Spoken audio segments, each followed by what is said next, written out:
Alright, alright, alright. It is now time to get down to the nitty gritty. Alright, alright. That static though is going to drive me crazy. Let me rename the video, because it's going to be strictly Dead by Daylight reviews. DVD creation reviews. I should probably add these to the playlist, huh, instead of just naming them. So I've done quite a few that I haven't added to any playlist, so yeah. Oof. To be fair, I haven't been just doing creation reviews. I've been mixing them with Minecraft and everything else, so there's also that. I didn't have my headset down. That could be cause of static. I don't know. Let me check the actual vid. Give me one moment. Let's see. No, I actually want to watch the stream. You don't understand. There's also that. I didn't have my headset down. That could be. There's a lot of static. Give me one moment.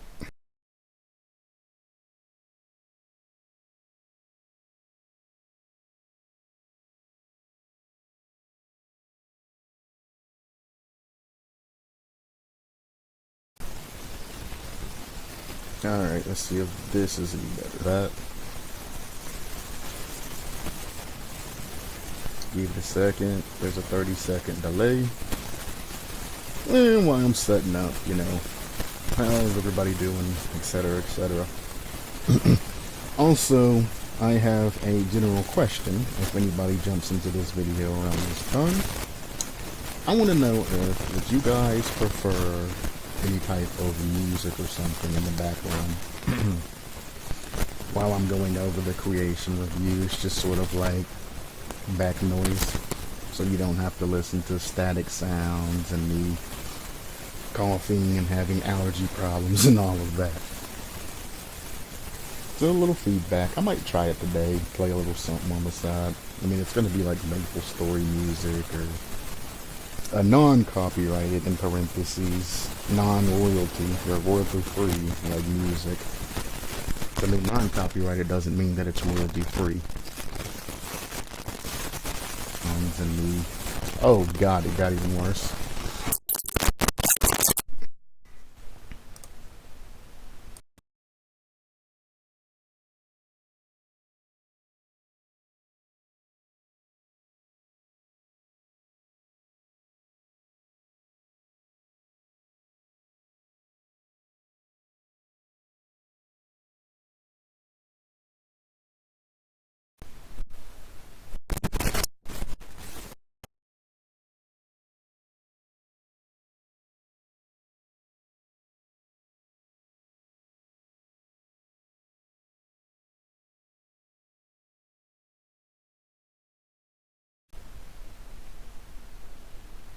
Only thing I can gauge by is this particular bar right here. When the static is really bad, it bounces very high.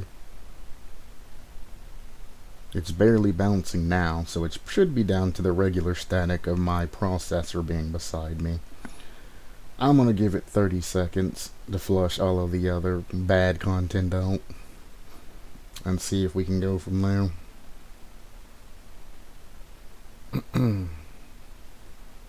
Alright, let's do a check on YouTube and see what we're looking like.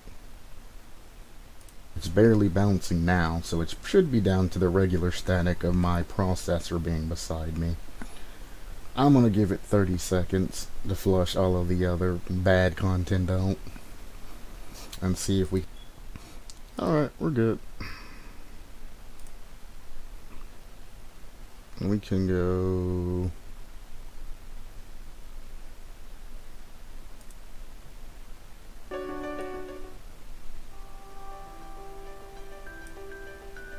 something like that. Oh, that hurt. Just a nice little music in the background. Of course, reviewing killers with this nice, like, in-spirit music and things like that is probably not going to have the same effect, but you know, it's better than hearing static. Pause that. Check this. Oh. Just a nice little music in the background. You can still hear the static, but at least it's not as bad. We'll go with that. Maple Story Music. All music is owned by Nexum, and this is a playlist made by Maple Freak. Excuse me. Here's the song list, order, all other stuff. The link's up there. Copyright at Wizard/Nexum. This is not my music, it's not his music, any of that. I figure if I show it here for a couple of seconds, I won't get a copyright strike, and I talk about it. So if they do try to copyright me, say, hey, look at the video. I'm sitting here circling that it's copyrighted for Wizard and Nexum. I see a lot of people using Maple Story music, though, when they don't get copyright strikes, so kind of makes sense, because Maple Story is located overseas, so I mean, it would be kind of weird, but to the reviews. I am going to try to hold my disappointment today when we go through these. I mean, because one, I have to go through actual killer ideas in bulk, and then we're going to do a killer concept before, so here we go. Deep breath. Killer concept, The Psychopath by Maniacal Matral.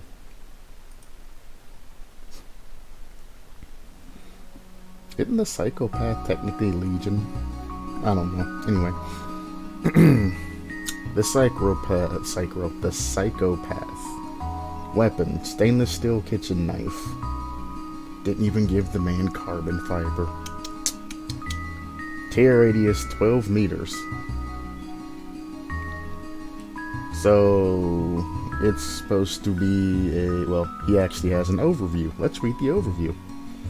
A persistent killer able to use his ability Night Terror to sneak up on survivors or ambush them out of nowhere. His perks, Hacky Thoughts, Scourge Hit Coming Sheep, Bloodied Smile, allow him to maim survivors and intimidate them from their objectives. This is looking more and more Legion. Psychopath, knife, Bloodied Smile, Legion. Power, Night Terror. The Psychopath's mind had stopped years ago. At the start of the trial, the Psychopath is granted the undetectable effect. Movement speed is decreased by 8%. The Psychopath can stalk survivors within clear view. Stalking all remaining survivors for 30 seconds will activate Go to Sleep. 8%. 8% of 4.6 is equal to 0.368. 0.368. So you would be moving at 4.2 meters per second. So 0.2 meters per second and some change faster than regular survivors.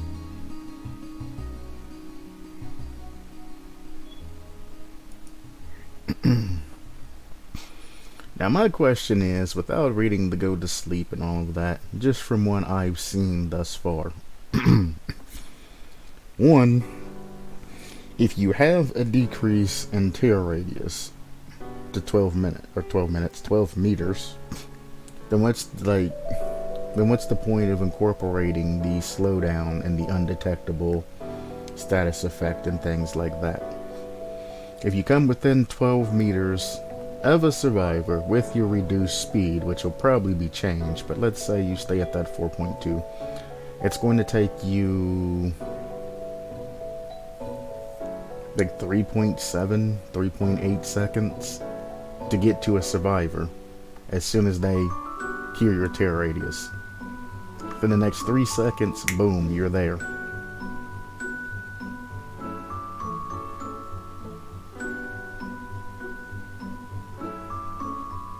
Now it's going to be less than that. It's going to be 2.7 seconds. I don't know why I went off 16. You want the tear radius to be 12, not 16 meters. 16 would be half, which is why I thought that. No, you're thinking all the way to 12. So it's going to take 2 seconds after they hear your tear radius, like 2.67, something like that. Seconds for you to approach a survivor. So as soon as they hear the doom doom doom doom, you're there. I think that is more than enough time to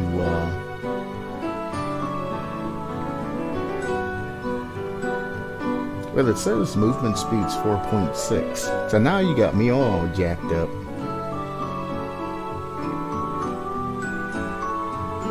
Also, this music's going way too hard.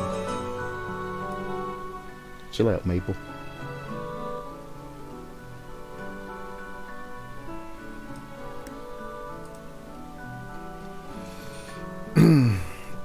Alright, so none of this actually makes any kind of sense.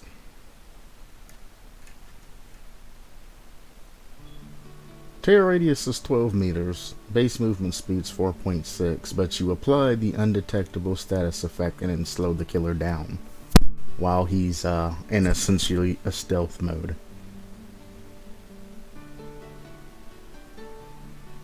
Stalking all the remaining survivors for 30 seconds will activate go to sleep. Let me see what the rest of the power does and then I'll come back to the top. Special ability, go to sleep for 60 seconds. The psychopath's blind stun durations are decreased by 90%.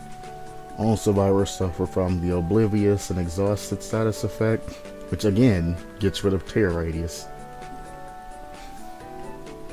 The psychopath's movement speed and action speeds are increased by 60%. Have you lost your mind? But we'll get back to this. Tear radius is increased by 80%. Killer Instinct reveals the locations of survivors within 20 meters. Okay. Survivors interacting with props within the tear radius are incapacitated upon activation. Brother. I'm gonna come back. I'll come back to it. Don't worry about it. When a healthy survivor is hit, they suffer from the deep wound and hindered status effect. Bending stops the hindered and deep wound status effect, but applies the hemorrhage and broken status effects. It doesn't make sense, but we'll keep going. Survivors cannot be healed while go to sleep is active. It don't make sense. Dying survivors' movement speed is decreased by 90%, so essentially they can't move. Cooldown lasts for 60 seconds. When injured survivors who come 6 meters near other survivors, the other survivor screams out, revealing their location for 6 seconds. Why would they? When there is one survivor left, the survivor is exposed and they are in a dying state. The psychopath can Mori. Another mini Mori. I thought we got away from that. For the Mori, I don't care what the Mori actually is. But wait, there's more. Stalk. Press the active ability button to stalk survivors. Stalking the survivors for 60 seconds activates go to sleep. Now you're contradicting your first statement. Secondary ability, Lurk in Darkness. Hold the secondary active ability to teleport between chest generators lockers. During this time, survivors will hear the psychopath's faint hysterical laughter. During this time, psychopath can be seen flickering with his body twitching in a ghostly distortion effect. This doesn't even make sense for your actual killer. And I'm gonna save. Oh, there's more. Feel free to tell me what you guys think. I was doing this just for fun, and the concept was an idea that I had. I know some people think about the creepypasta story, but that's merely because of the misinterpretation of past tense, present tense, word phrases, grammatical errors. Blah, blah, blah. Blah, blah, blah, blah, blah. The desire to kill can be so pure that it gives off an aura that the user can use to intimidate others. Effects on others include mental hallucinations, gruesome deaths, paralysis from shock, illusions of pain, tangible visions. I hope all of this shows you guys what I'm trying to do. Before you say anything about the Legion have an anarchic.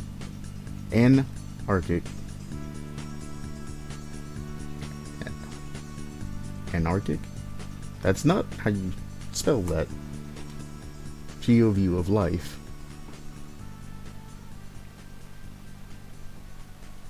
Oh, like an anarchy. Okay. I don't think that's the right way to spell that, but okay. And the thirst for blood is not as pure. Anyways, I hope you enjoy it. I don't know I want to make more concepts, but I just wanted to say it. It's funny how you had to say something about the Legion.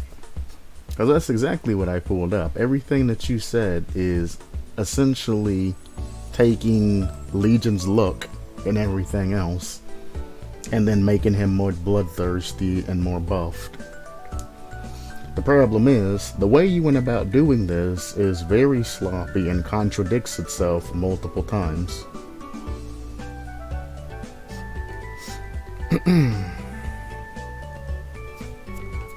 So let's start from the top. Actually, let's literally start from the top. Why have a tear radius of 12 meters?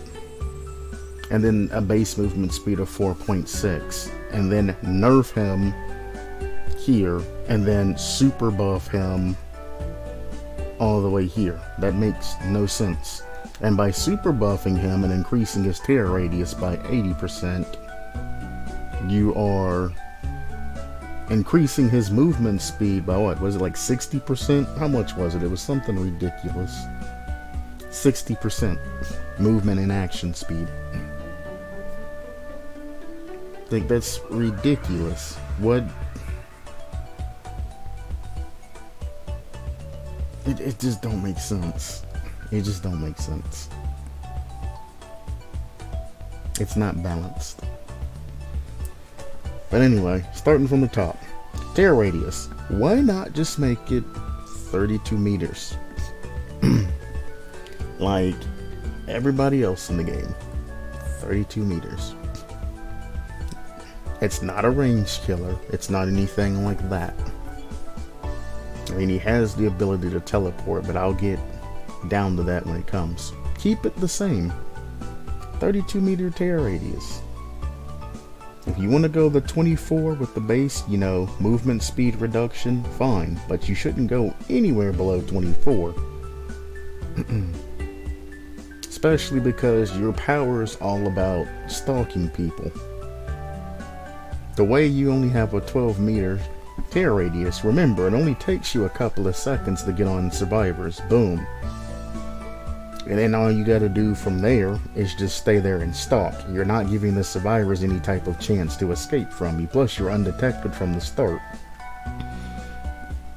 So you can just walk around the corner when a survivor's not looking at you and just stalk them like Michael Myers or Ghostface or anything else does. And then it's not even a tiered system where, you know, it starts adding more effects and more effects and more effects and more effects. No, it's 60 seconds. Well, 60 seconds down here, and it's 60 seconds on every survivor up here, which is contradictory, but, you know, who knows? Duty Brim.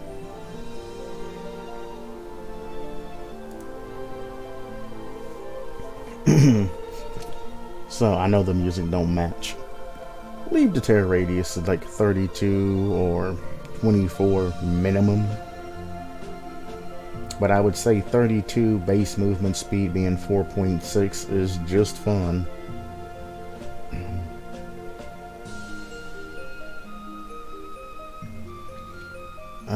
At the start of the trial, Psychopath is granted the undetectable effect. It says granted the effect. So this means if you swing at a survivor, this effect no longer persists.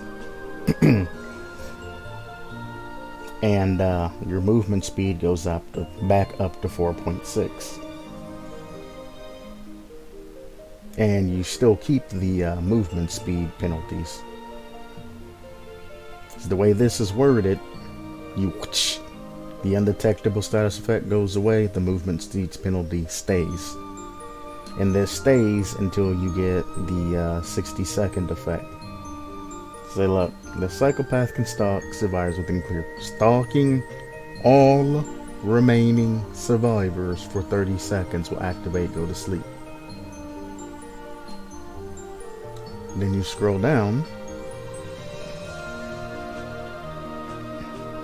Where is it? Too far. Press and hold the active ability to stalk survivors from a clear view. Stalking survivors for 60 seconds activates go to sleep.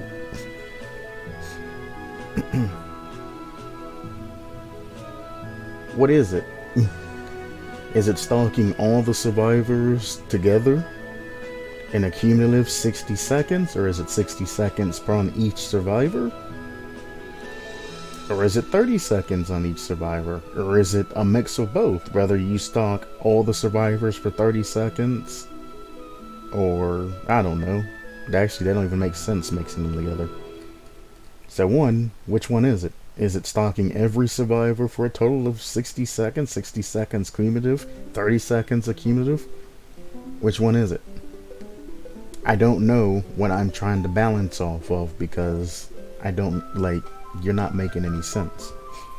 I'm gonna go off the higher one, or the later one, and say that he did some sort of edit or something and didn't change the top. So as I do this review, even if it's not what the creator intends, he's not defining it, so he's leaving it up to my imagination. I'm gonna go off this right here. Stalking survivors for 60 seconds activates go to sleep. That is a cumulative, and it goes between survivors as long as it's 60 seconds. The power bar fills up.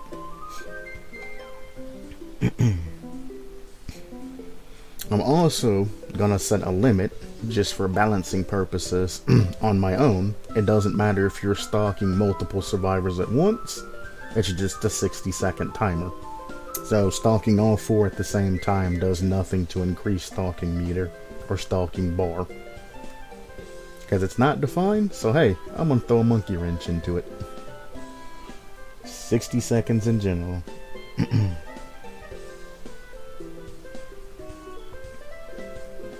Movement speed never says that it goes away, never says that anything else happens.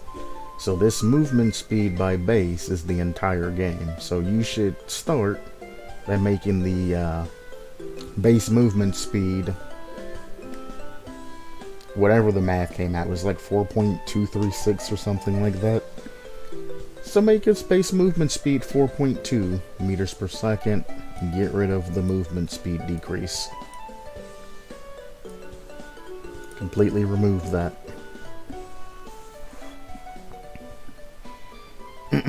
And that's how I'm gonna run this, because as it is now, it's too broken. After you get the 60 seconds of stalk time, which again, it's not tiered to be like tier 1 this happens, tier 2 this happens, tier 3 this happens. No, after the 60 seconds, for 60 seconds, all of this happens. And you know there's going to be add-ons to extend this timer and possibly even make it like an infinite tier 3 Myers type of build up. But there's going to be time extensions to this. which is what really makes this a huge outrage.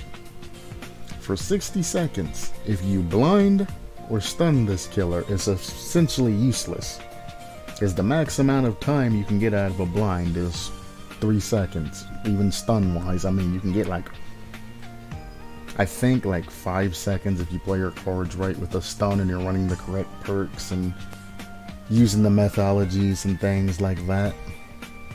But 3 seconds is the average stun time. So 90% of 3. Jesus Christ, 3. 90% of 3 is 2.7. So 0.3 seconds is how long you're going to be stunned. And that's not running any other perks alongside of it. Jesus Christ, I can't talk. So if you flashlight blind them, they're going to be blinded for 0.3 seconds. If you stun them with the pallet, they're going to be stunned for a little bit over 0.3 seconds, but it's going to be like half a second. Is what it comes down to. That don't seem too OP for you. You might as well just take the stun duration and break the pallet. You would essentially be stunned longer doing that, because then you add action speed and everything else on top of it. 60% action speed with a 30% reduction with it's not Unrelenting Force. The other one that allows you to break pallets faster makes it 1.5 seconds. And you're essentially cutting it off another 30 seconds. So it's going to take you like...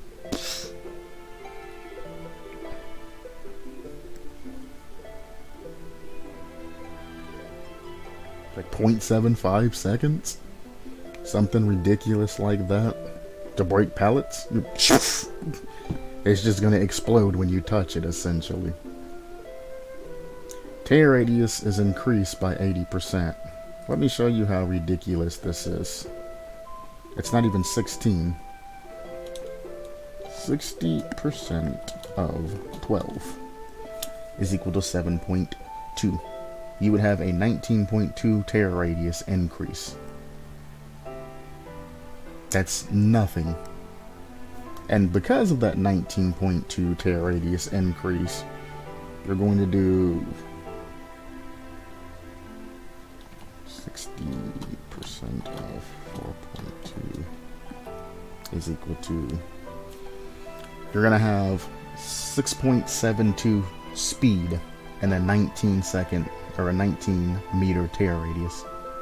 It's going to take you literally like probably not even a second when it comes down to this to just get to a particular survivor and instantly essentially down them because your character's too OP. Your math's not checking out. Killer Instincts reveals the location of survivors within 20 meters, so they can't run from you. You're already shoot, that's more than 1.5. Like 1.75% faster than they are. Or 175%, sorry, faster than they are. And the Killer Instinct reveals the location of all survivors that are in 20 meters. So as you're zooming around the map during these 60 seconds, you know exactly where everybody is. Killer Instinct goes through lockers. It goes through everything. As long as they are within 20 meters of you, you will know exactly where they are, regardless of what they do. If they try to vault windows, break pallets, you're faster, significantly faster than they are. You're going to be able to down, essentially, every survivor in those 60 seconds. With just that, then you add in that any survivor interacting with any type of props in this case is, you know, chests or totems or anything like that. Props generally don't include generators, but something tells me this person's going to include generators and anything that you can interact with. So I'm going to assume that it's anything. If you're interacting with the prop within the tear radius, you are incapacitated. So as soon as you touch this prop, boom, you're incapacitated. And it don't even say how long, so I'm going to assume the duration of the 60 seconds. So for those 60 seconds, you can't do anything. You can't repair generators, you can't do anything. I think the only thing that's allowed is, I don't know if you can heal another person with incapacitated. So now, survivors that are in your tear radius that are doing things can no longer do anything. And you've essentially locked them up to the end.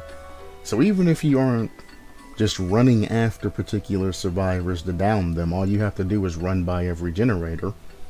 And you've essentially locked every survivor for the duration of this ability. When a healthy survivor is hit, they get the deep wound and hindered status effect. They get an additional 10% decrease in their speed. Again, none of these say any types of time, so I'm going to assume it's till the end of the duration of the ability. So not only are you getting the deep wound timer, which it doesn't say how long that is either, you're getting that reduction of speed, which makes that initial speed boost that you get when you get hit essentially useless. Because one, even with that speed boost, he's still running faster than you are, and then you get a 10% decrease in speed. So this guy's going to hit you, smack. You're going to run away as far as you can while hindered, and he's going to instantly catch up to you within the next couple of seconds and down you. But if you do manage to hop a window, which he hops faster than you now, or somehow get away because another survivor, takes a hit or something for you, you're going to get the hemorrhage and the broken status effect. But keep in mind, mending stops the hindered and deep wound status effect. Well, duh, mending always stops deep wound and all of that.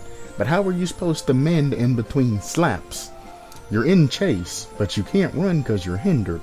You can't mend because you're being chased. You're catch-22. And then if you do manage to get all of these, you get the hemorrhage and then the broken status effect, which I'm going to assume is for the duration of this. So even if you magically get this mend in and you're in an area to where, you could heal up and another survivor, it's taking everything, they can't heal, they're broken. But then, not only do you double down on the broken status effect for the survivor you hit, you say survivors cannot be healed while go to sleep is active. So survivors that are injured are going to have the broken status effect anyway. So now you have double of two things that don't even need to be said. If this right here, survivors cannot be healed and go to sleep is active, then essentially once they get hit, they get the broken status effect, and you don't need to add this in here. Or you don't need to add this in here.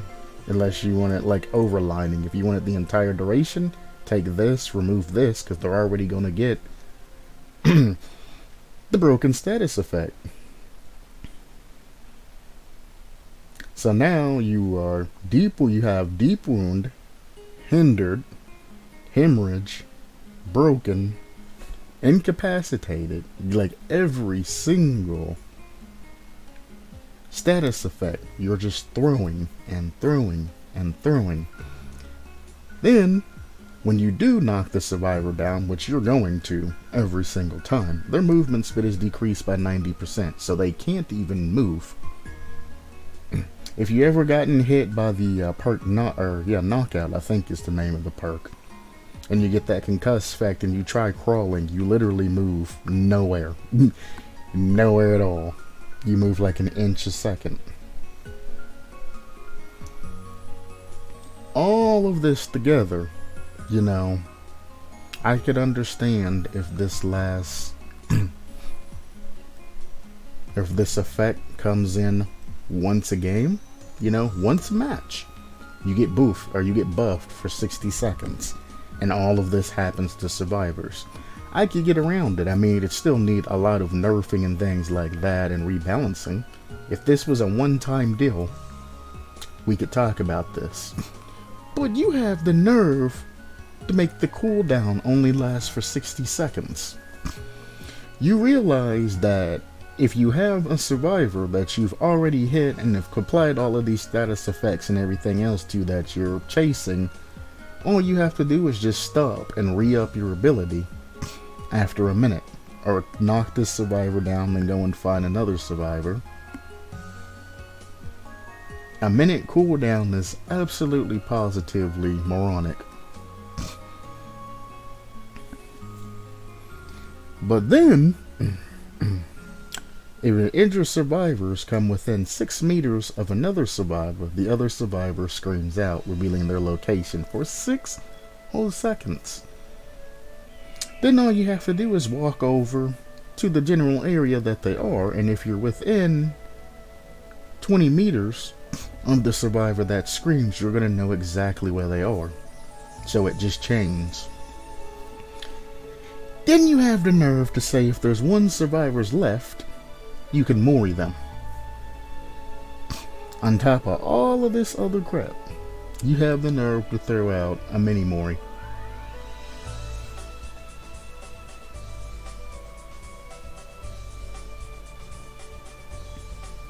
But zooming around the map isn't good enough in having all of these other perks. You then have to add in another thing, the ability to teleport the chest generators and lockers.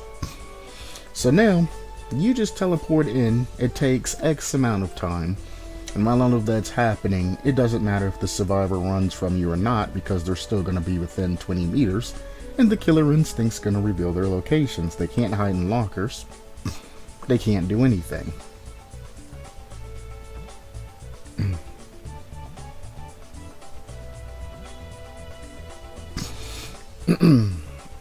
Let's go down to perks and see what else we can stack to this OP concept. When a survivor blinds or stuns you in any way while in a chase, any way, survivor's aura is revealed for 6 seconds. You're granted the undetectable status effect. Again, Bloodlust stacks up by 1 tier. Movement speed is increased by 8% for a Bloodlust tier.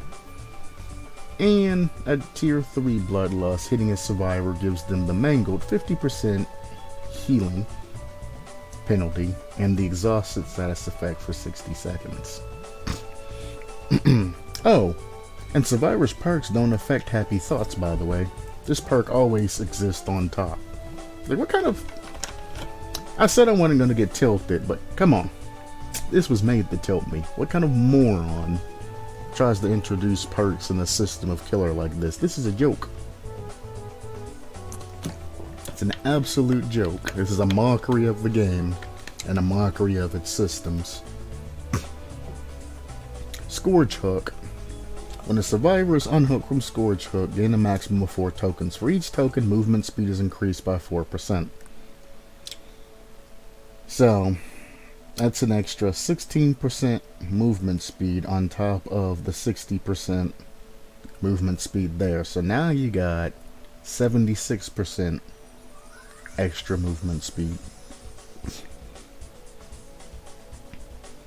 The auras of survivors performing cooperative actions are revealed for 10 seconds.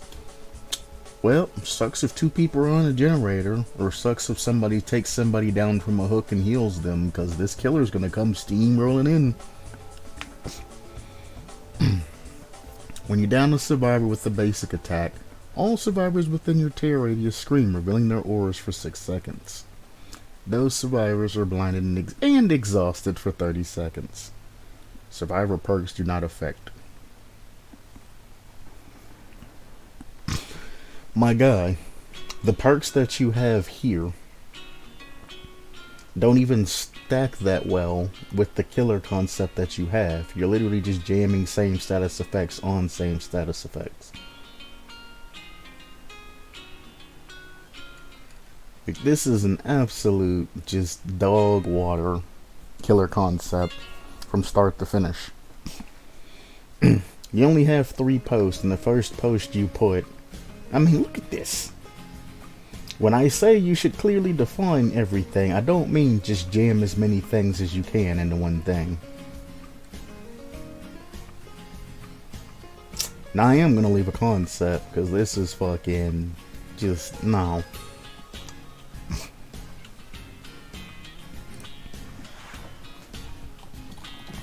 This concept has no sense.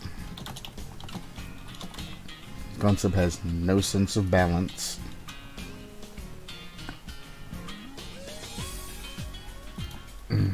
And needs to be reworked heavily. No sense of balance, needs to be reworked heavily.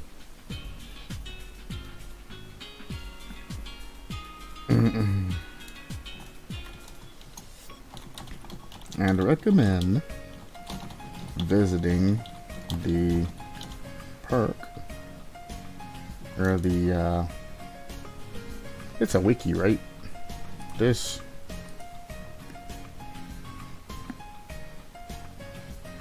yeah, the wiki DVD wiki and doing research before trying to make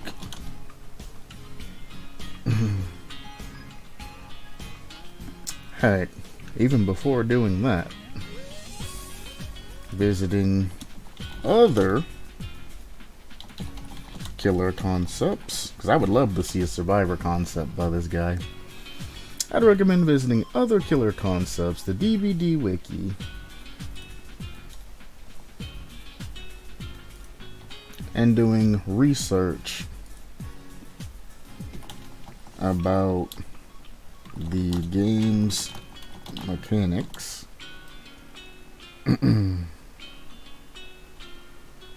before trying to make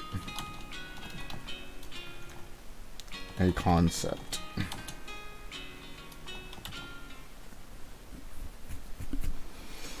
That's about all I can say.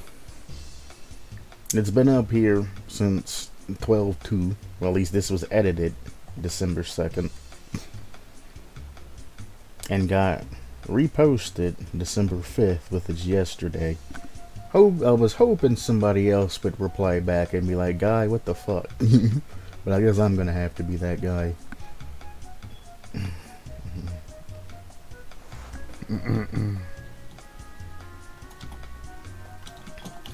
So I'd recommend scrapping and rewriting everything once proper research has been done. You have a lot of imagination and ideas, but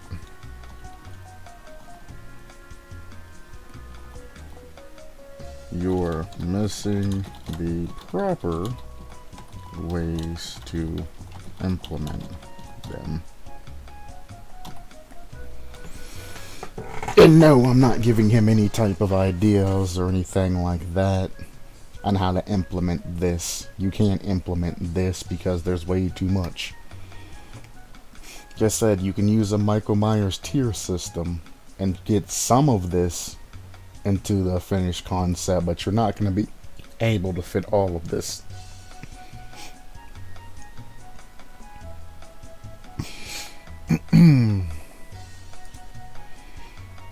I'm gonna leave that there and let him whatever. Like I said, it's kind of in there's a little bit of malice there, so if he senses that malice and doesn't listen to what I'm saying, it is what it is. Somebody else will come down the line if they aren't just laughing as they pass by and saying, "Dude, what the hell?" He's either going to get no comments or something else.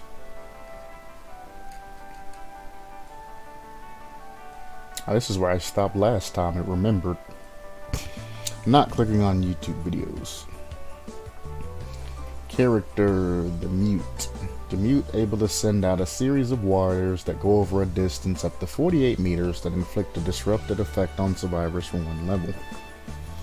What is this disrupted status effect?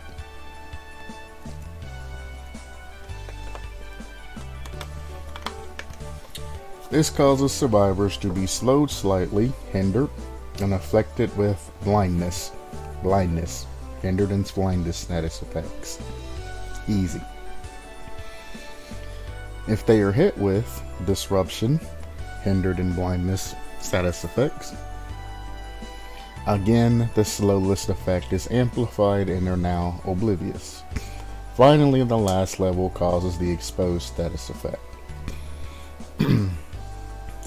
The problem that I have is, one, I don't think you realize how far 48 meters is. 2, you're not saying exactly what these wires do. Besides, they go out. Do they go out and around? Do they hit walls? Do they go through walls? Do they zigzag? Are they tracking? Do you have to aim them? Is it just a straight ahead attack? I mean, what's going on? Does it go straight? Does it arc? Does it do, like, I have no idea. I just know a series of wires goes out 48 meters. 48 meters is ridiculous, by the way. Tear radius is 32 meters, and it's going 16 meters beyond that. It's ridiculous. Then, if you get hit by this, which has a cooldown of 5 seconds, it's like, what? Anyway, after they get the exposed status effect, all during this time the wires will attempt to slow survivors by tethering them to surfaces in which a quick interaction will pinheads change. They become more common the higher up tier you are. To get rid of disruption, you have to complete a long interaction with skill checks. Madness. Got you. Tier 3, the mute can hit you with the attack again to pull you towards him and even trap you in wires once you're down. So once you're at tier 3, he can just pull a scorpion and pull you towards him and then drop you. Or if you're down, he can just trap you in wires. Each use of it has a cooldown of 5 seconds, with each one increasing this with a total of 5 charges.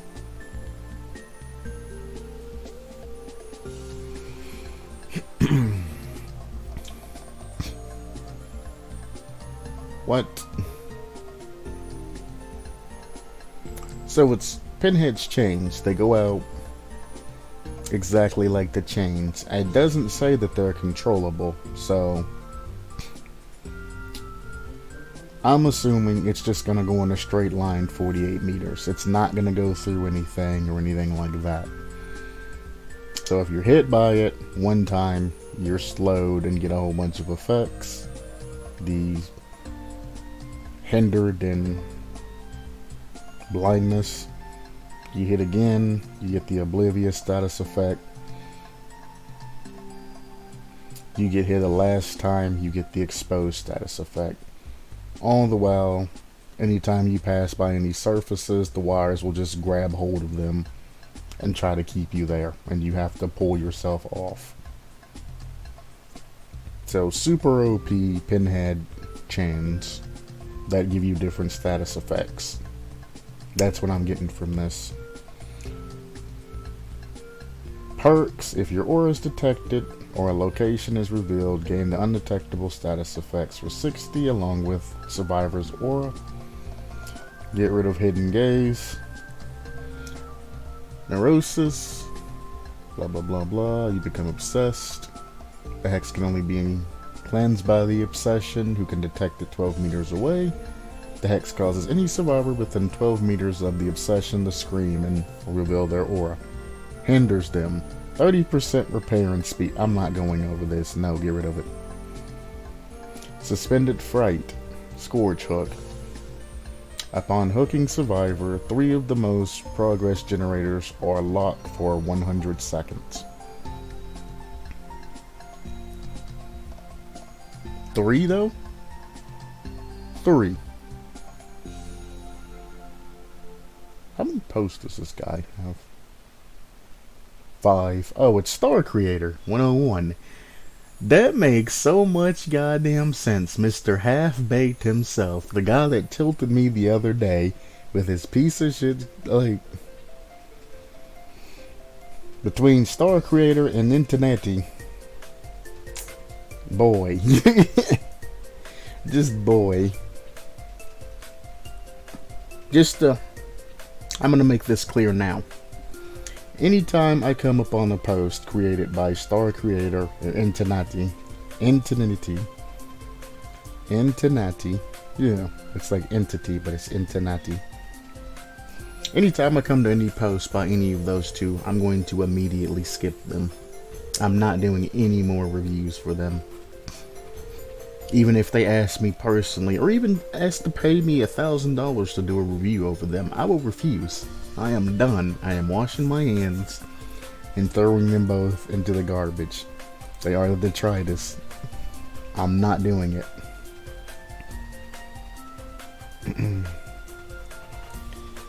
Mr. Game Master has 1 post. Let's see. A magician. He can summon 5. Oh, he's telling you all the animations for everything.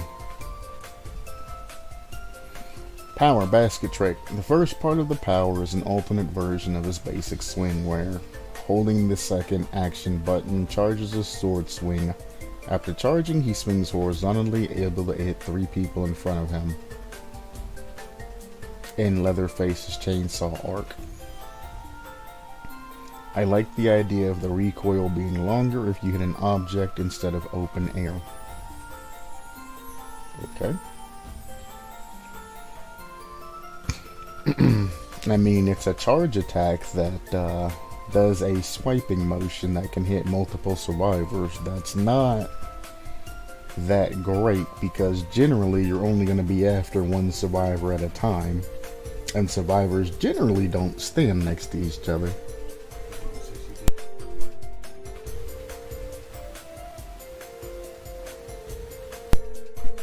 So unless you're trying to hook camp or something like that and get somebody as they're unhooking to guarantee that hit, I don't really see where this is going to help you. The second part of his power affects lockers around the map. At set intervals, 2 lockers will appear with white auras. When a survivor enters a highlighted locker, or the locker they're in changes into a highlighted one, the locker turns into a magician's box. 3 other lockers and then transform into magician's boxes, and the survivor is teleported into one of the 4. While inside, the survivor is unable to leave the box and must succeed a difficult quick time event. Failing twice in a row will cause 1 state of damage, and failing enough times will turn the magician's box into a hook.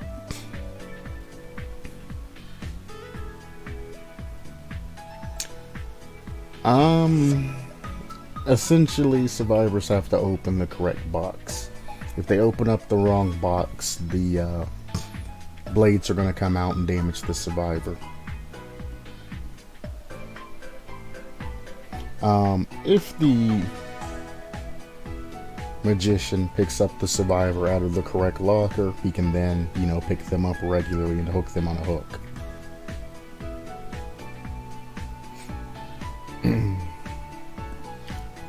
Only 1 survivor can be stuck in the magician's box at once.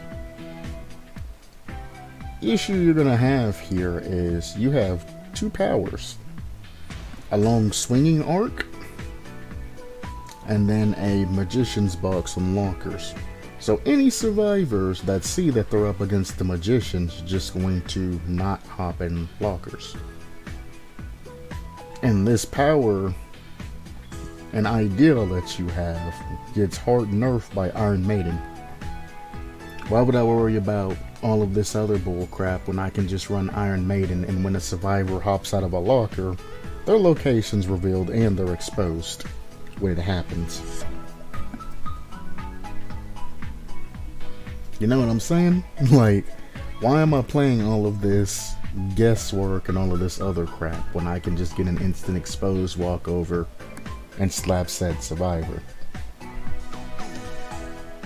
So your killer is going to be absolutely, positively just foiled. Somebody's going to say, oh, magician, okay, don't get in lockers, everybody. And you're essentially, you only have is a long charged up swiping attack. That's all you can do. Okay, if you go for an unhook, make sure the magician's not nearby and avoid lockers. And your magician's just a regular killer that can't do essentially anything. I don't see the pizzazz, yeah, I want to play this character. You know, the concept's there to try to use some sort of, you know, mixing box and things like that. That's essentially a hook, but it's just, the concept's just not there. And then again, if a survivor's in a particular box, Survive with Friends are just going to be able to, because it's a locker, unless you completely blind the particular survivor and not let them see out, they're just going to be able to use their Survive with Friends intel and communication to figure out what locker they're in.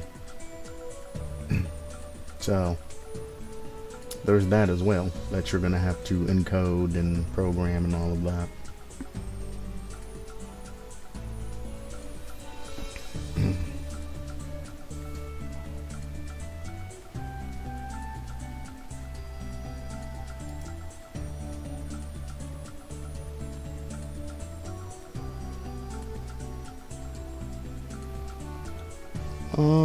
Let's see. Hiker. Elliot Depp. Depp's calling. The hiker has the ability to climb structures. So, Spider-Man. I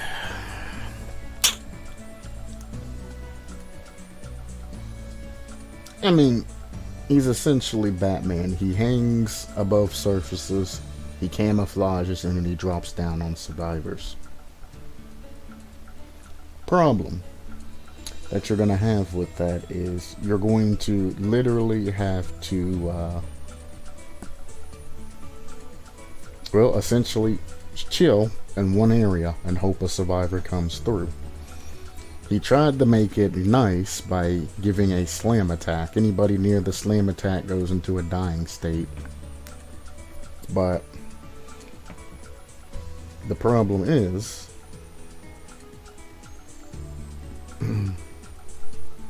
you have to sit in one spot. And you have to sit there for a while. I think it's 30 seconds after sitting still before the camouflage activates. And you're just stuck there, just sitting, hoping a survivor comes to probably the gym that you're sitting at. But because of the way Dead by Daylight's encoded, you're not going to be able to climb any walls right next to a gym. You're going to have to crawl up on one of the entrances to the area and drop down and slap a survivor when they're going to that particular gym. So not only are you playing the sit and wait game and the lucky roulette game, if you do slam down and get another survivor, then the rest of the survivors now know where you're at, and they're just going to continue doing generators. Because they have 2 minutes to save this particular survivor. So, you know, 2 minutes is technically enough time to finish an additional generator. So all 4 survivors from the start of the match goes to a generator. They work on them. This guy's generally going to start going to have to either perch up at a generator and hope a survivor comes this way, or immediately instigate a chase. because you need to get a survivor off of a particular generator and get them in source out of trace.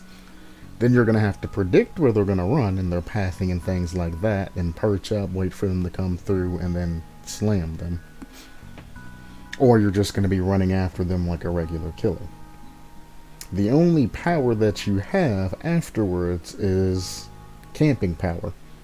After you knock a survivor down and hook them, you can then go up on a wall and then just chill there, and as a survivor tries to save them, if they come through the wrong area, boom, you got another prey. But in that time you're slamming them, somebody else is probably going to get an unhook or go to one or the other, and you have like a 50-50 chance, which decreases the amount of areas that you actually have to cover. So for instance, let's say Kill Shack basement. You hang somebody down in Kill Shack basement. They can go through either of the main doors, or they can go through window.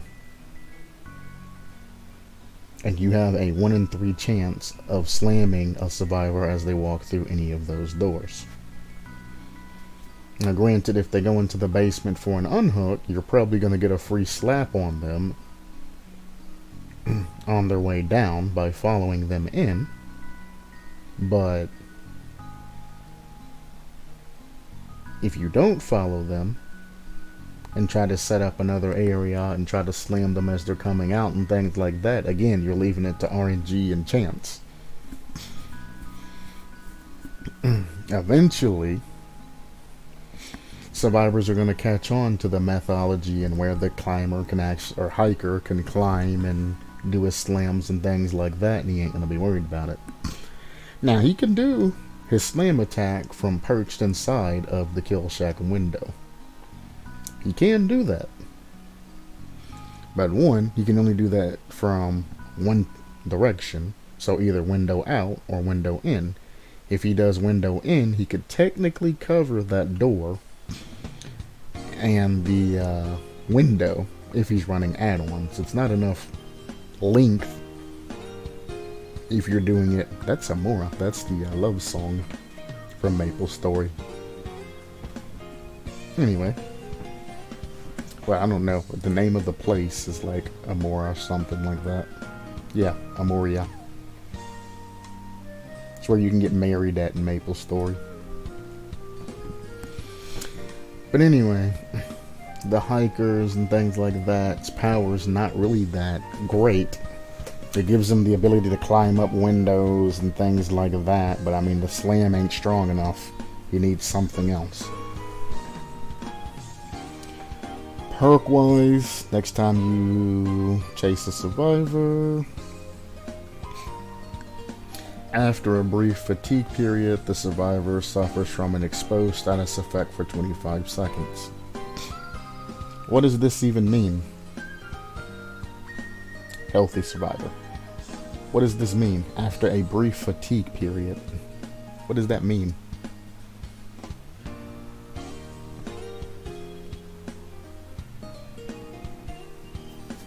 Hex unfazable. You cannot be stunned or blinded by any means while this hex is activated. Okay. And this not able to be stunned effect, so you run up to a pallet, they drop the pallet in front of you, and then you just look at it like, oh, that's a pallet. Then you break the pallet. Like I said, survivors get a majority of their time from you breaking the pallet, not necessarily the stun. Most survivors, when they stun, they'll sit on the other side of the pallet or flash you or do whatever until you try to break the pallet, unless they're freaking out and they're running from their lives. But if you're doing that, you're no longer obligated to break the pallet. You can just walk around it unless it's a god pallet or you've zoned them, and then you continue on. So survivors are still going to get that same amount of time. The struggle timer while carrying a body is increased by 75%. Iron Grass literally does this. Get that out of here. You break pallets 50% slower than normal. So not only, I mean, if you're breaking pallets 50% slower than normal, then why not just give them the original stun duration? Like, what's the point? If you're just gonna break the pallet 50% slower on top of that. I don't understand. Leave Iron Glass Grasp out of this. Breaking pallets 50% slower. That is detrimental, like hugely detrimental. This essentially makes any type of pallet into a god pallet that you elect to break, because it's going to take you that long to break them. The stun don't even matter anymore. Fleeting Life. Oh, Obsession perk. Over the course of the trial, the obsession will slowly become injured. What is slowly? Then from injured to broken. Then suffer from a movement speed reduction. Then finally be put into the dying state. The effects progress to the next stage each time a generator is completed. With perks like Nemesis and Furtive Chase, this perk allows you to have multiple obsessions per match. So you're already saying that this perk is reliant on another perk for it to actually be functional. It's not good. Perks should be able to stand on their own.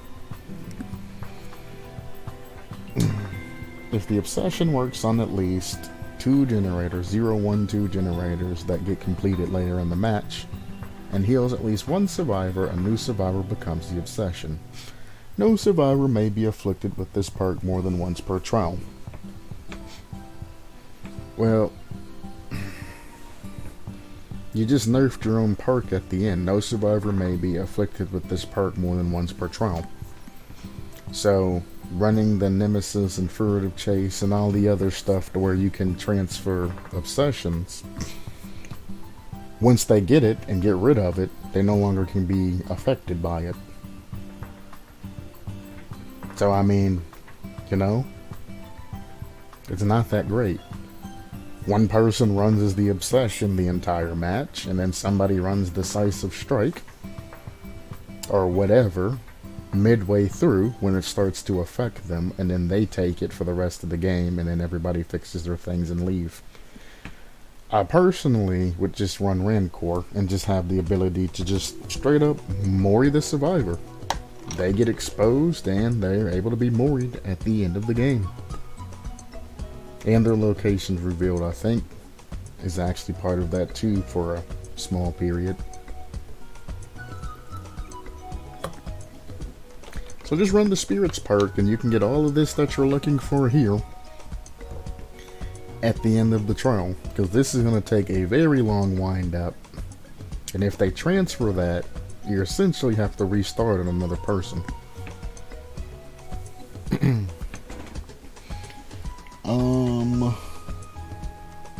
SCP, werewolves.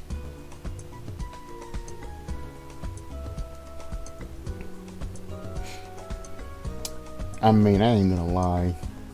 SCPs in Dead by Daylight would be absolutely sick. It's never gonna work because that's licensing and things like that, but SCPs would be so good. If they would take the Dead by Daylight engine and incorporate that in the SCP, the game, and like mixed both of those together, holy shit. Because it wouldn't be generators, it would be surviving and running from different SCPs and things like that. However, on the same note, it would be still the Dead by Daylight, you know, graphics and rooms and things like that, and it'll have the ambiance, and it'll actually become a horror game. The only way to escape is to get through the facility, you know, get through all the gates and exit out that way, or you can just blow up the entire facility. Werewolf can sprint, can crouch, can jump. Get rid of the dying state. Not clicking on that. This is a map for a shipwreck ghost map. I don't know how well it would do anything with water and things like that, but I mean beaches and things like that would be cool. The Thing, if you're talking about like the Thing from the Addams Family, the Hand, would be interesting. I would like it, but I don't think this is it. Because it says the killer's tall.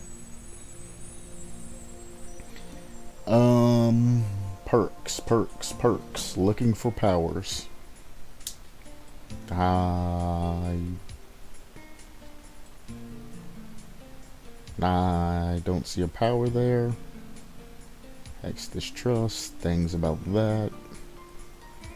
I've seen the Randy Savage meme one.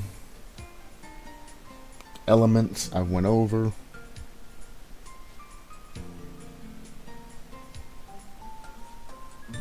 This is all RNG style sacrifices. Almost like a Russian roulette. Well, he says cut the rope. Same thing, Russian roulette. Style games implemented to Dead by Daylight.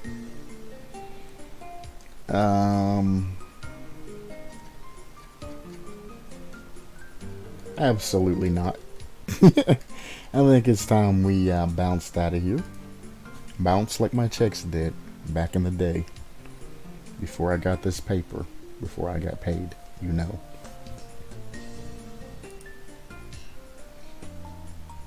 Yeah, it's been going on for about an hour. I'm way off topic and kind of tilted.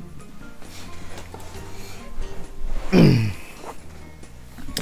do some Dead by Daylight Christmas ornament art.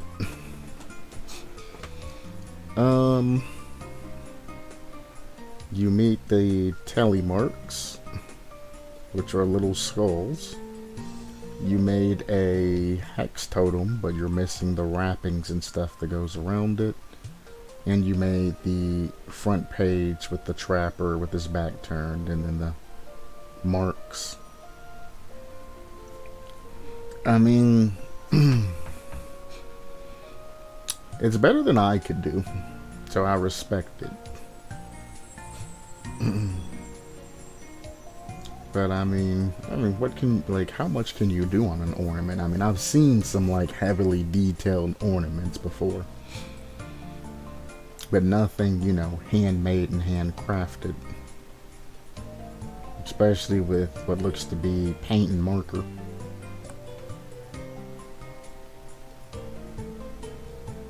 So, I mean, I'll say I like them.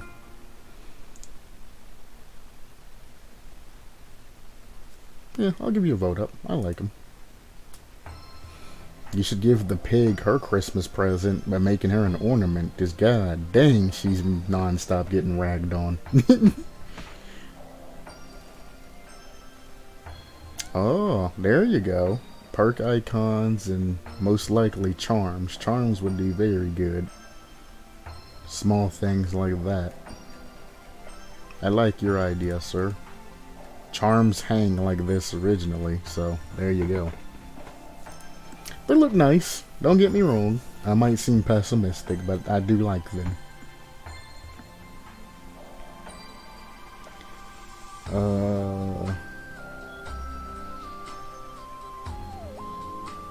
Anything that's not... Well, Pennywise add-ons, I mean... all of this would look nice, but you would have to go to your other concept. Even though that's in the forum, I'm still not going to click on that link.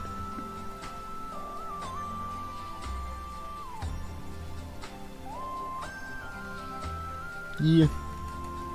It's only been an hour. But like I said, I've been talking specifically all day. And this was just kind of a little break from things. I'm okay with ending it after an hour. Plus, I still kind of want to push out that other Splinter Cell map. So I think I might switch back to Splinter Cell again. And dual stream that. Thank you, anybody that has the patience to listen to all of my babbling and things like that. I know I've been kind of off the rails here recently, but I mean, it's just one of the pet peeves, just that sheer laziness to just look at the concept that's even like under you. Like some of them, would have the same perks back to back to back to back. And if I'm doing, 2 to 3 a day and I'm trying to go in depth, but I'm going over the same perks over and over, it's like, man, if you guys would just check out other people's concepts before just randomly posting. Or post it, look at somebody else's concept, then go back in and edit. Instead of just leaving an uncompleted, undrawn out, unexplained concept and then be like, give me some advice, guys. It's like, yeah, how about you explain your concept better and actually tell us what we're supposed to give you advice on? Because right now you're just leaving it up to us to essentially complete your work for you. It's not what you want to do as a creator. You have games that are like that, and people are like, man, this is just a cash grab, or this is just, them fishing for something else. And you can tell when games are cash grabs because they immediately release their game.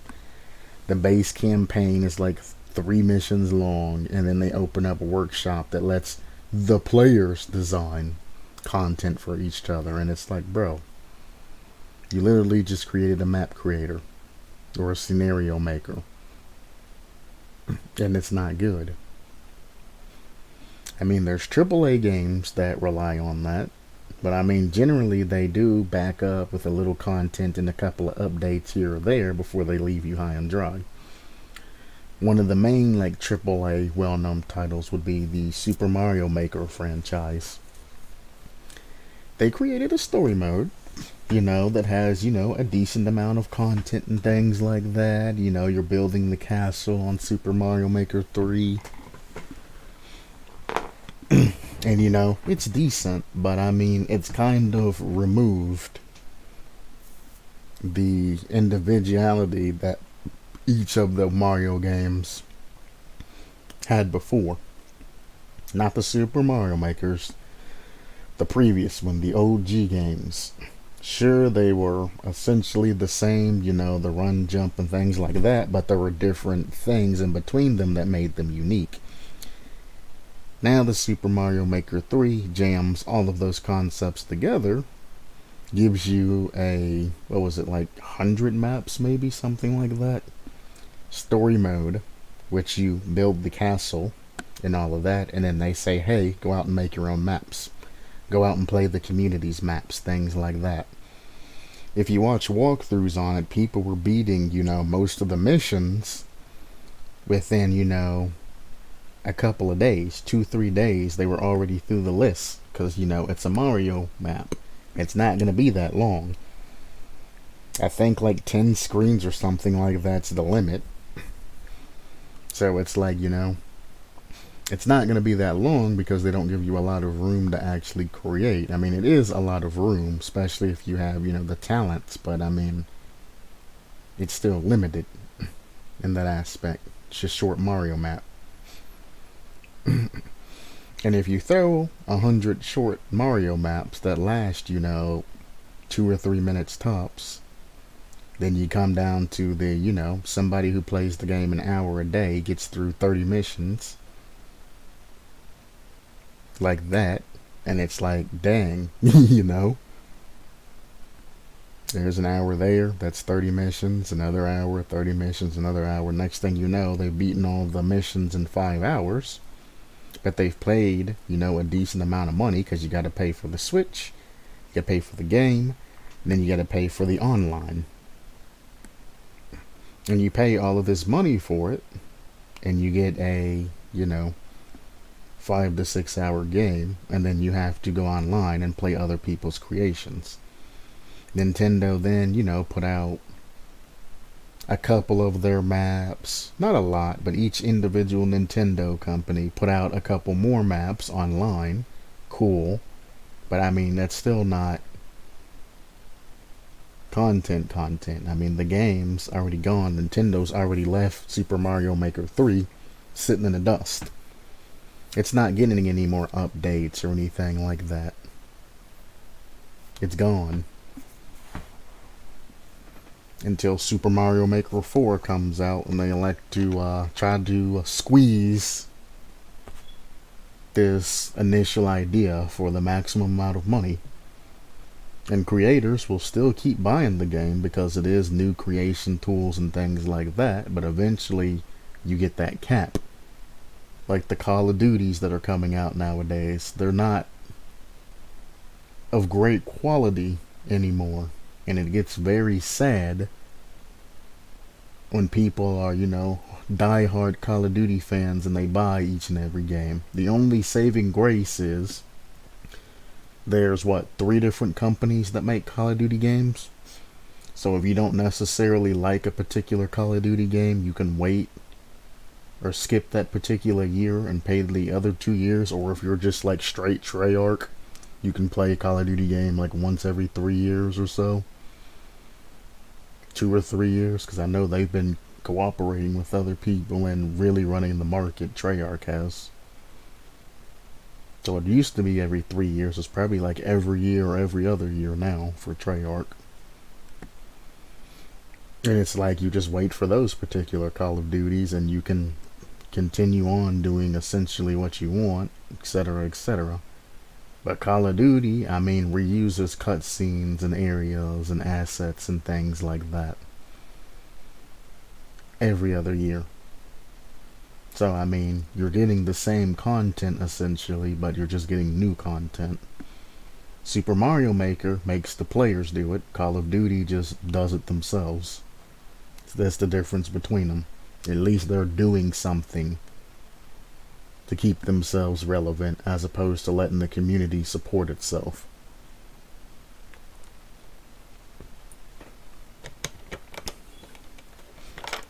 But like I said, I was raised on Nintendos and Segas and things like that until I eventually, my Nintendo, like all other Nintendos and things like that, eventually broke. The controllers start falling apart at the cords and cartridges start breaking and things like that. And mine got sold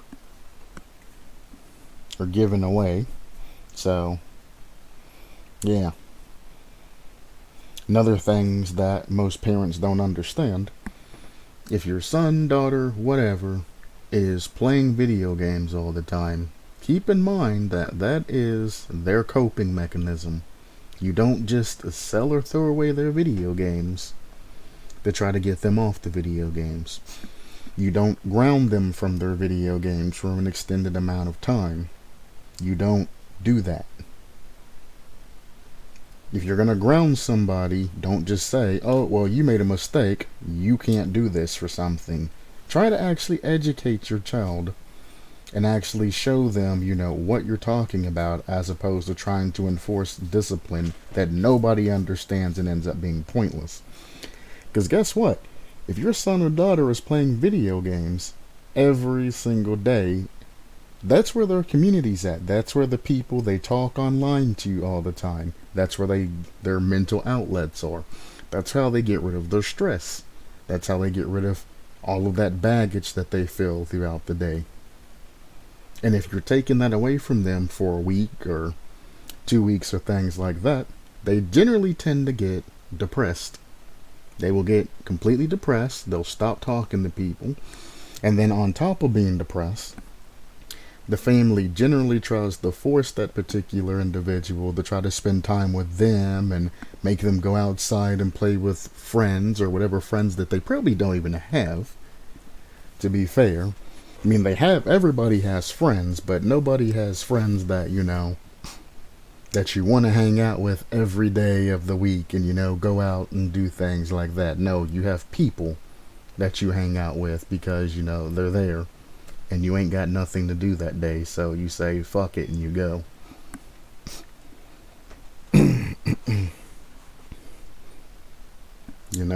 The person that you generally want to spend time with every day and things like that ends up becoming your significant other or lover.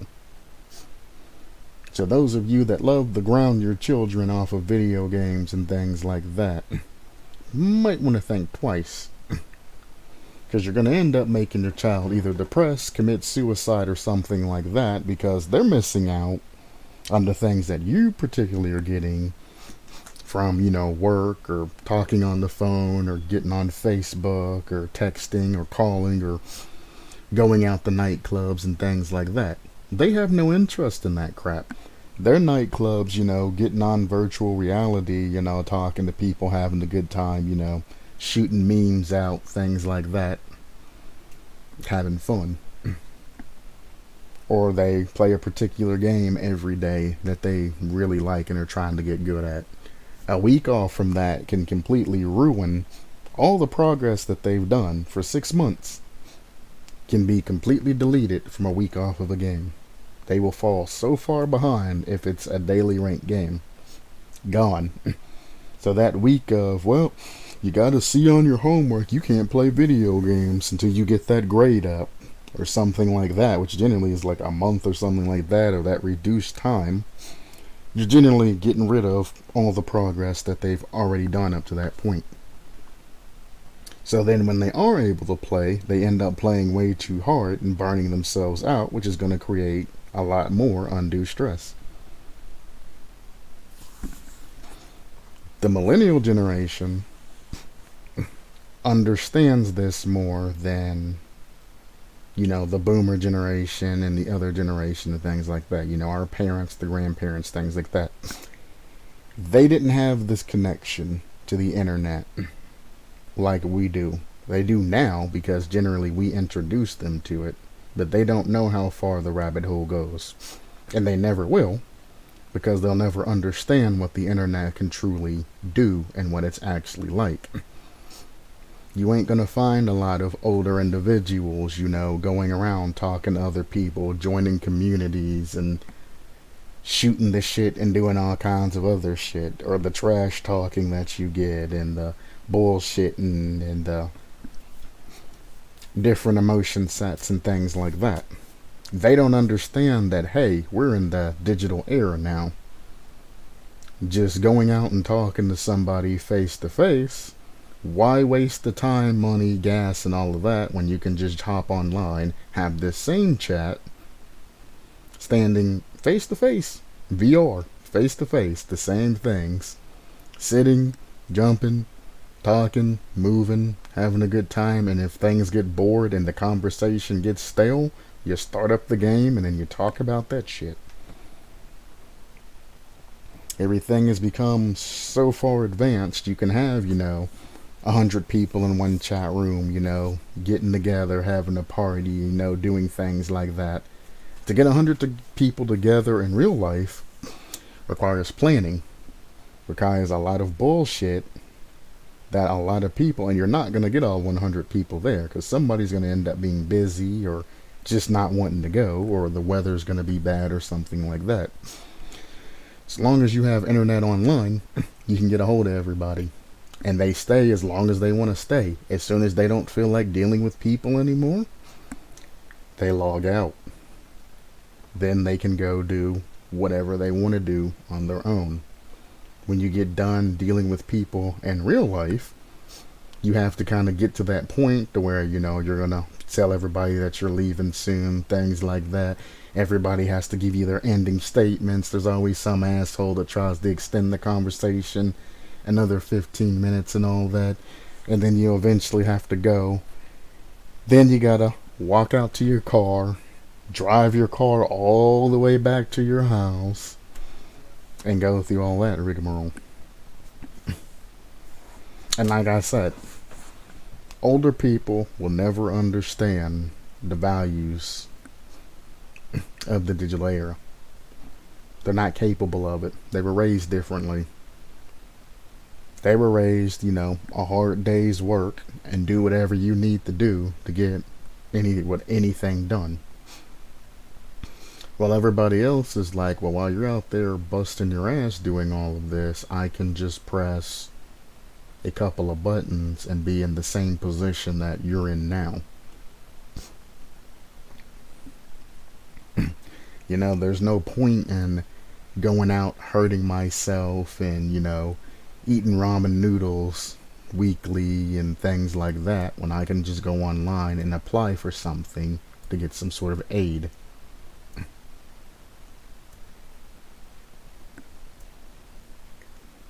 You know? Some people, you know, if you live in the city, you don't even have to go grocery shopping anymore. So, you know, spending that day out, going from place to place to place to place to place to place, getting all these different things, you can just order them online, go hang out with friends or whatever for the day, go back, bring the groceries inside, you know, they'll be left, you know, wherever. You go grab the groceries from right outside, bring them inside, sit them on the shelf, you're good for the day. You just did your entire grocery shopping. And not only is it usually cheaper online, unless you go through like some crazy website, which will probably charge you the premium for the delivery fee and things like that. But I mean, the delivery fee generally comes out to the cost of the gas you're going to use running around for the day. So, I mean, it's kind of fair. Because there's Groupons and a whole bunch of other crap that you can get online as opposed to just save 10 cents off this. Like, screw that, I can save an entire dollar off by using a Groupon. You can search online for, by the way. That's an online benefit. For those of you who don't know what Groupons work, it's literally a coupon that essentially gets buffed the more a group uses it. So it takes a regular coupon of 10 cents, but if you have 500 people using this particular coupon, you know, worldwide or whatever, it gets cheaper and cheaper and cheaper and cheaper and cheaper and cheaper and cheaper. And it keeps getting a lot more cheaper. Groupons are good, especially if you're staying in hotels and things like that. Instead of spending $150 a night, you can spend $80 a night because it's a widely used Groupon.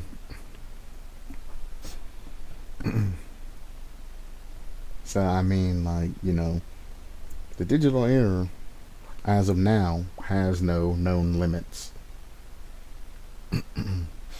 So everybody's like, well, you need that socialization, you know, being in real life and in front of people. And it's like, it's there digitally.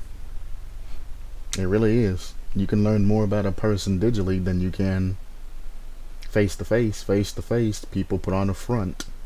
They put on a mask. They'll hide portions of themselves to make sure, you know, everything generally goes smoothly. Digitally, they'll tell you a piece of shit to your face and let you go on with your life. They will be very honest with you because they know they ain't got to worry about getting any type of backlash or getting into a fight or anything like that.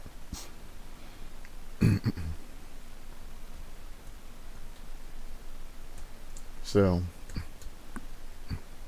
there's benefits to going out and socializing with, you know, real life people every once in a while, going out for food, you know, going through different experiences, but there's also benefits for joining an online community, jumping on, chatting the shit, you know, getting things out that way. It goes both ways. So don't knock one side until you've tried it. It's just that simple.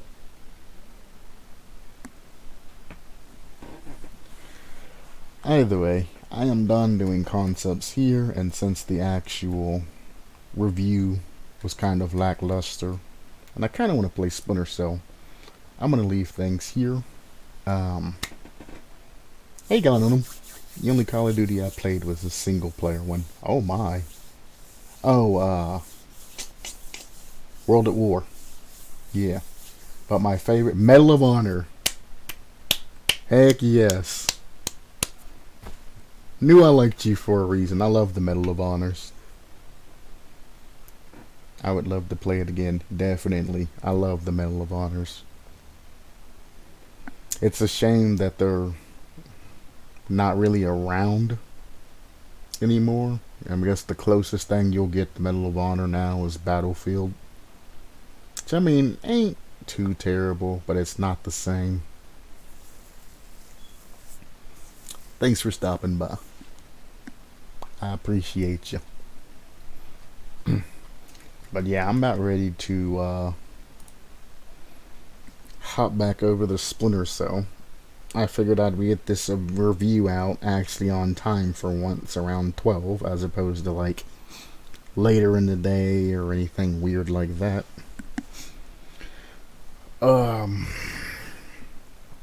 Unfortunately, there's no way that I can incorporate chat into my Streamlabs unless I download OBS and do a whole bunch of setting up. I've tried to fix it. I've tried to do workarounds and do what people say and things like that, but none of it actually 100% works. And then this new overlay that they have, I can't, it just don't work.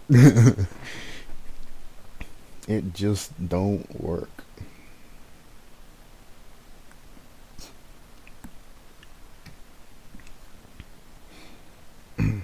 I have tried just about everything. I even rebinded the links to chat into one of the modules to see if I could get it to go that way. But I think the only way I could literally read chat is to show a stream preview over here, like the actual website of the stream. So I guess it wouldn't be a preview, it would be the actual stream itself, and post that there. But I don't know what that would do lag-wise on my computer, because I would be streaming it and then I would be watching the stream as it happened. I don't think is a good thing to do. I don't know if it's possible. I don't know anything like that. This I could get rid of, though. To be fair, it's just a mini feed. And if anybody subscribes on YouTube or Twitch, I can see it, but I mean, like, you know, I don't think I need to pop this up till I have like 1,000 subscribers or anything like that. And I'm not really trying to push subscribers or anything like that. Or I'd be like, comment, subscribe, you know, every stream. But I can pop in a stream preview there instead of that. And that gives me... Oh, I have to have selective recording, though, to be enabled. Selective recording is a pain. I like it to have it seen to where it's set the game capture. I just click here, and then I start a game, and it automatically game captures. Selective recording, I have to, I have to select what has to be recorded, put it up, put a window for it, and a whole bunch of other crap to get it to show on screen. I don't know. I might try it after I finish Chaos Theory. Definitely not now.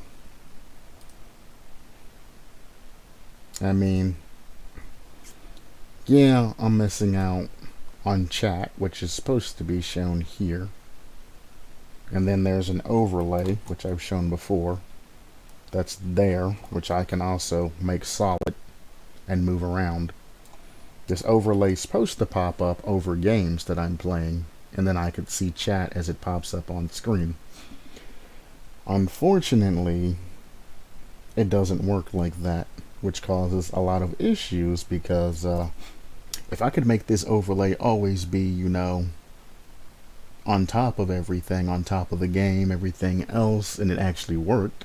That's another thing, it actually doesn't even work. I would be so happy. I would never have to worry about anything. I could play whatever I want. I wouldn't have to worry about my dual monitor setup being broken or bugged or whatever's going on there. And anybody that said anything to me, I could immediately reply to. And it'd be good times.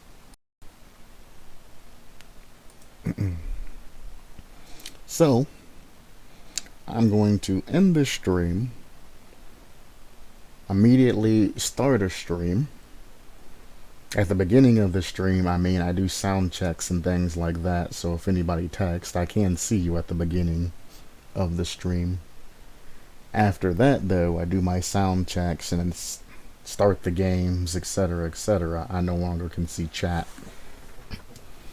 But thanks for stopping by, especially you, Galanonim. And I hope everything's going well with the internship.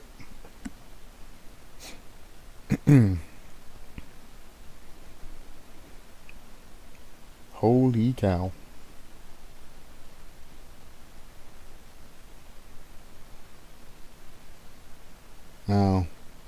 No, that's not gonna work.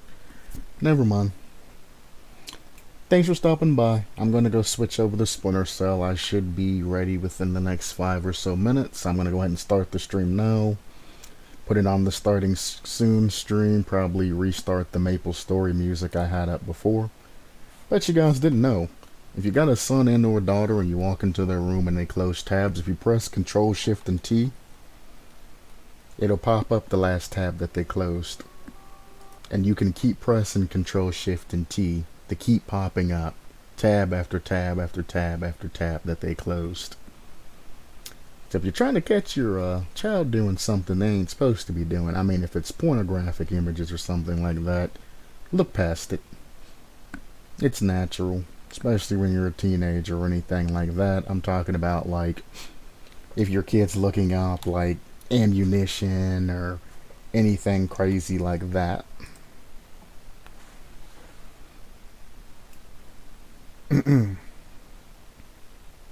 That's what you need to be concerned about. But if they're just doing something harmless like pornographic images or anything like that, let them do what they want to do. Let them make their own decisions. Because what's going to happen is, even if you're religious, if you try to take away the decision making from a particular